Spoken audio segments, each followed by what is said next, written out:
आगे कल हम विधानसभा घेराव के लिए कुछ करेंगे और उसके बाद आमरण अनशन का हमारा योजना है। अन्न जल त्याग कर यहाँ हम आमरण अनशन में बैठेंगे।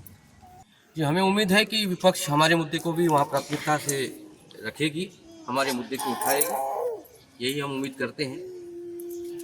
लग तो यही रहा है, हम 300 किलोमीटर पदयात्रा करके यहाँ पहुँचे हैं, महिलाओं बच्चों के साथ, दिव्यांगों के साथ, भारी बारिश में हमारी तकलीफ के साथ, लेकिन अंधी बहरी गूंगी ये सरकार, इनके प्रशासन के अधिकारी अब तक हमारी सुध नहीं लिए हैं, तो मुझे नहीं लगता कि जल्दी मानेंगे, लेकिन हम भी हार मानने वालों में नहीं। 107। और कितने संगठन है आपके साथ? संगठन अधिकारी कर्मचारी फेडरेशन के जितने संगठन है सबका समर्थन। जी, वो तो खैर है, लेकिन हमारे पास विकल्प नहीं है। हमारे पास दो ही पार्टियां हैं, एक पक्ष में होती है, एक विपक्ष में होती है। यदि उनका गठबंधन हो जाता है तो हम जनता क्या करें? हम सिर्फ न्याय के लिए आंदोलन कर सकते हैं। हमारे पास जो विकल्प है उस विकल्प को हम कर रहे हैं। आपके साथ छोटे छोटे बच्चे हैं, महिलाएं हैं, कैसे व्यवस्था मैनेज करेंगे? बहुत दिक्कतें तो हो रही है, लेकिन संघर्ष करना है और हमको अपना न्याय लेना है, हक लेना है, तो संघर्ष तो करना पड़ेगा। 10 साल हमारी नियुक्ति की हो चुकी है, संघर्ष लगातार हम कर रहे हैं। मैंने 2 बार आमरण अनशन किया था, फर्जीवाड़ा हुई थी, उसकी जांच करवाई, जांच रिपोर्ट में फर्जीवाड़ा साबित हुई। फिर भी दोनों सरकारें आई, बीजेपी के बाद कांग्रेस की भी आई, उनकी सरकार में जांच हुई जी, लेकिन जांच में जो फर्जीवाड़ा साबित हुआ उस पर कोई कार्रवाई नहीं हुई, कांग्रेस की सरकार में ही हुई। हाँ, भर्ती का तो ठीक रहा, वो भाजपा पे फोड़ रहे कांग्रेस वाले। और उसके बाद अभी जो भाजपा फिर से सरकार बनाई है, इसके पास भी हमने अपनी बात रखी। अब प्रशासन स्तर पे बोलते हैं ये बस्तर स्तर में, बस्तर की जिला की भर्ती है, वहाँ गलती हुई है तो जिला वाले जाने। जिला से हम बात करते हैं तो रायपुर वाले जब तक मार्गदर्शन नहीं देंगे तब हम कुछ नहीं करेंगे। तो हम तो 2 पार्टों में पीस रहे हैं, चाहे प्रशासनिक स्तर पे हो चाहे राजनीतिक स्तर पे, हम दोनों पार्टों के बीच में पीस रहे हैं। हाँ, रद्द करना या नहीं करना यह हमारी मांग नहीं, हमारी मांग है जो गलत हुआ है, जो फर्जीवाड़ा हुआ है, आप उन्हें बाहर कीजिए। और हमारे पदों पे उन्होंने कब्जा किया है, हमें अपना पद चाहिए। जो पदों पे उन्होंने कब्जा किया है वो हमारे पद है। क्या करना है, कानून क्या व्यवस्था है वो प्रशासन जाने, शासन जाने, कानून जाने। जी, मेरा नाम प्रभुनाथ पानीग्राही, मैं जिला अध्यक्ष बस्तर जिला स्कूल आश्रम छात्रावास शासकीय चतुर्थ कर्मचारी कल्याण संघ। 2014 में 849 पोस्ट की भर्ती हुई थी, उसमें 199 पोस्ट नियमित तौर पर लिया गया था और 464 कर्मचारी आकस्मिकता निधि के तौर पर लिया गया था और 186 कर्मचारी पूर्णकालिक पे लिया गया। उसमें विज्ञापन निकाला गया था सरकार की तरफ से सीधी भर्ती के तहत, और बस्तर का 5वीं अनुसूची क्षेत्र के अंतर्गत आता है, उसके अंतर्गत भर्ती लिया गया। तो उसमें पेपर वही है लेकिन पद अलग अलग विभाजन किया गया। ऐसा क्यों?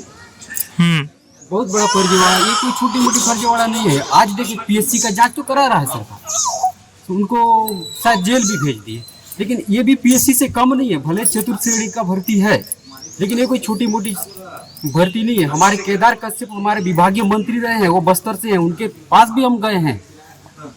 हमारी जो मांग है उनको ध्यान देने के लिए ज्ञापन सौंपे हैं, लेकिन उन्होंने भी कुछ नहीं किया। सरकार बदली 2014 के बाद 2019 में हमने कांग्रेस वाले को भी दिया।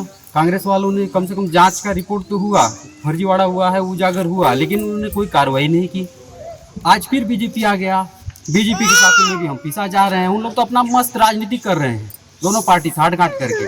भाई हम जो युवा है ना, हम लोगों को ठगा जा रहा है कुल मिला के दोनों पार्टी के तौर पर। हमारे पास क्या करे तो करे क्या, छत्तीसगढ़ वाले कोई विकल्प है नहीं हमारे पास। एक बार देते हैं भाजपा, वो भी चुनाव लगा के चला जाता है, दूसरा बार देते हैं कांग्रेस, वो भी चुनाव लगा के चला जाता है।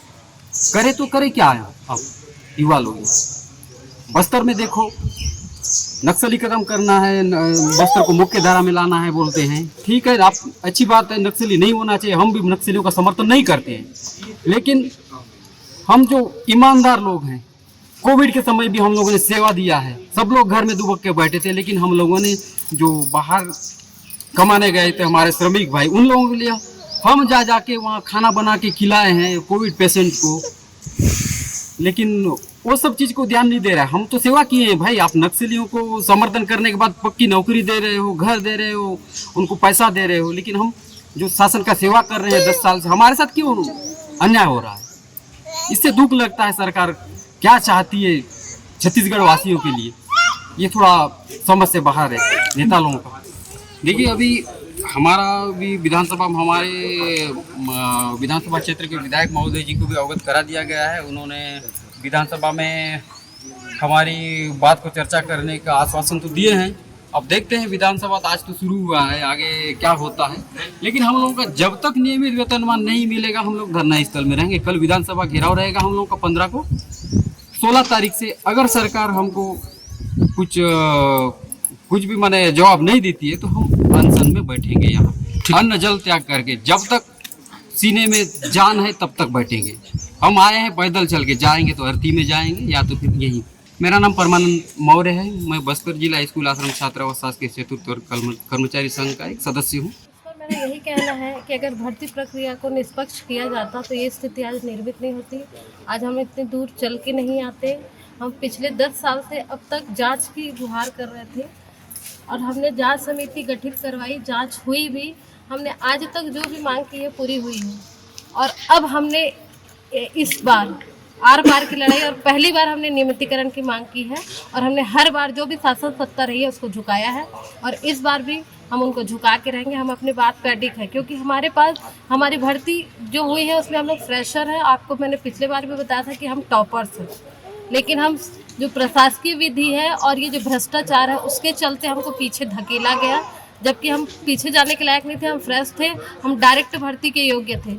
लेकिन ऐसा क्यों किया गया, ये क्या घपला हुआ है, ये जांच समिति भी जानती है, संबंधित प्रशासकीय अधिकारी जानते हैं, जनप्रतिनिधि जानते हैं और हमारे साथ जितने भी सेलेक्ट हुए हैं, जो रेगुलर हो गए हैं, जो और हम सब जानते हैं। इसके बावजूद हम अनुनय विनय करते करते आज यहाँ पहुँचे हैं। अब आर पार की लड़ाई है, चाहे जो हो, हम नियमितीकरण लेके रहेंगे और हमने आज तक सरकार को हराया है। और हराने का कारण ये है कि हम कभी भी नियम कायदे से बाहर नहीं गए हैं, लेकिन अब हम अपने हक की लड़ाई के लिए अगर नियम कायदे से बाहर जाना पड़ा तो जाएंगे और हम अपने नियमितीकरण लेके रहेंगे। इसकी फाइल कहाँ दफन हुई, ये तो जो जांच समिति है वही आपको क्लियर कर सकती है।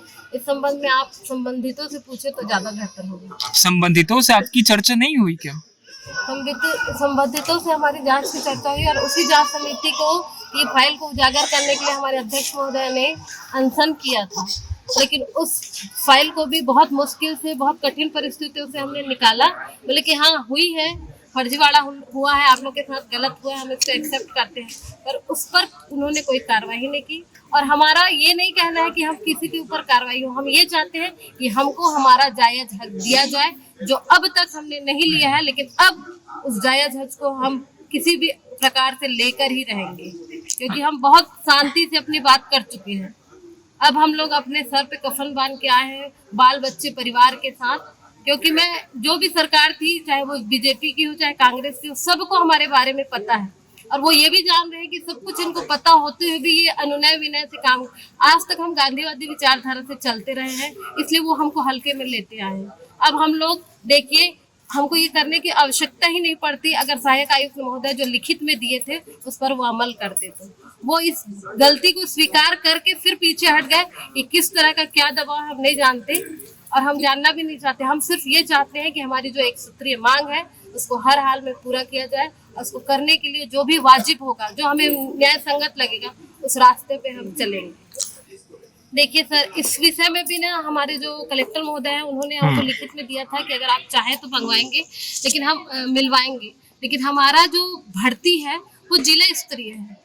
इस विषय में भी आपको अवगत कराया हमारे अध्यक्ष महोदय ने कि जो मंत्रालय है, संबंधित विभाग है, जो मुख्य विभाग वाले हैं, वो बोलते हैं ये जिला स्तरीय है, जिला स्तरीय बोलते हैं मंत्रालय से।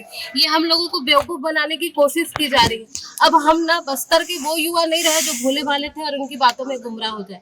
हम भी 10 साल से अपना एड़ी चोटी का जोर लगा के देख चुके हैं कि ये लोग हमको कितना परेशान किए हैं। और अब गलती किसी की भी हो वो हमारा मुद्दा नहीं, हमारा मुद्दा सिर्फ नियमितीकरण है। वो कब कैसे करेंगे, प्रशासकीय अधिकारी जनप्रतिनिधियों के माध्यम से कराए या प्रशासकीय अधिकारी अपने सर में बोझा लेके करें, वो हमारा सिर दर्द नहीं। बिल्कुल पड़ेगा। 186 परिवार, आप सोच सकते हैं 186 परिवार में मान लो एक परिवार में 4 लोग हैं तो आप कर लो, और हमसे जुड़े लोग हैं, बस्तर के लोग हमारे मुद्दे को देख रहे हैं। बिल्कुल उठा पटक होगा और इसको मैं यहीं से, इसी मंच से भविष्यवाणी करती हूँ कि हो सकता है भविष्य में दोनों ही को मौका ना मिले। मेरा नाम दीप्ति तिवारी है, मैं स्कूल आश्रम छात्रावास के एक सामान्य सदस्य हूँ। धन्यवाद।